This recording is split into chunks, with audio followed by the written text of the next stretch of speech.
மஹிந்திரா நிறுவனம் கடந்த வருடம் நவம்பர் மாதம் BE6 XEV9e அப்படின்னு 2 புதிய எலக்ட்ரிக் கார்களை அறிமுகப்படுத்தினாங்க.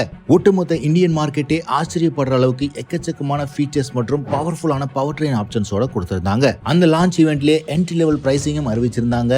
18.9 lakhs அப்படிங்கிற அட்ராக்டிவ் பிரைஸ்ல அறிவிச்சிருந்தாங்க.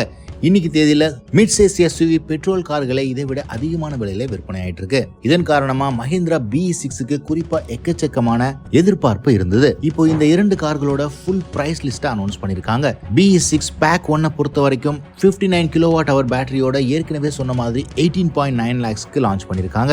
XEV9e 21.9 lakhsக்கும் பேக் 1 எபோ அப்படிங்கிற இரண்டாவது வேரியன்ட் 20.5 லட்சத்துக்கு BE6க்கு லான்ச் பண்ணிருக்காங்க. XEV9eல இந்த வேரியன்ட் கிடையாது. பேக் 2 வேரியன்ட் 21.9 லட்சத்துக்கு லான்ச் பண்ணிருக்காங்க. XEV9e 24.9 லட்சத்துக்கு லான்ச் பண்ணிருக்காங்க. டாப் ஆஃப் த லைன் வேரியன்ட்டுக்கு ஒரு வேரியன்ட் முன்னாடி பேக் 3 செலக்ட் அப்படிங்கிற வேரியன்ட் 24.5 lakhsக்கு லான்ச் பண்ணிருக்காங்க. XEV9eக்கு இதே வேரியன்ட் 27.9 lakhsக்கு லான்ச் பண்ணிருக்காங்க. Top of the line pack 3 வேரியன்ட்ல தான் 79 kWh பேட்டரி வருது. இது BE6க்கு 26.9 lakhsக்கும் XEV9eக்கு 30.5 lakhsக்கும் லான்ச் பண்ணிருக்காங்க.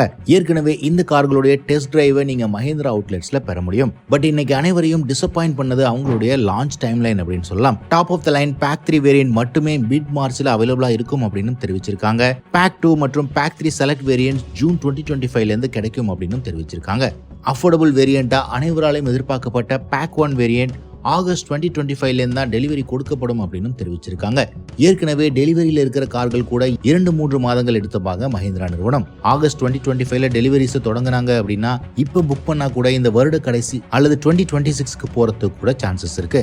ஏற்கனவே டாடா கர்வோட பையர்ஸ் BE6 நல்ல ஆப்ஷன் அப்படின்னு அவங்களுடைய பர்ச்சேஸையும் போஸ்ட்போன் பண்ணிருந்தாங்க. இது Hyundai Creta EV Tata Curvv EVக்கு ஒரு குட் நியூஸ் ஆகும். கிட்டத்தட்ட ஒரு வருடத்துல எலக்ட்ரிக் கார்களோட டைனமிக்ஸ் எப்படி வேண்டுமானாலும் மாறலாம். MG போன்ற நிறுவனங்கள் அக்ரெசிவான பிரைசிங்ல அடுத்தடுத்து கார்களை கொண்டு வந்துட்டு இருக்காங்க. மஹிந்திராவோட இந்த ஸ்ட்ராட்டஜி எப்படி ஒர்க் அவுட் ஆகும் அப்படிங்கறத பொறுத்து இருந்து தான் பார்க்கணும். மஹிந்திராவோட இந்த வெயிட்டிங் பீரியடை பத்தி நீங்க என்ன நினைக்கிறீங்கன்னு கமெண்ட் செக்ஷன்ல பதிவிடுங்க.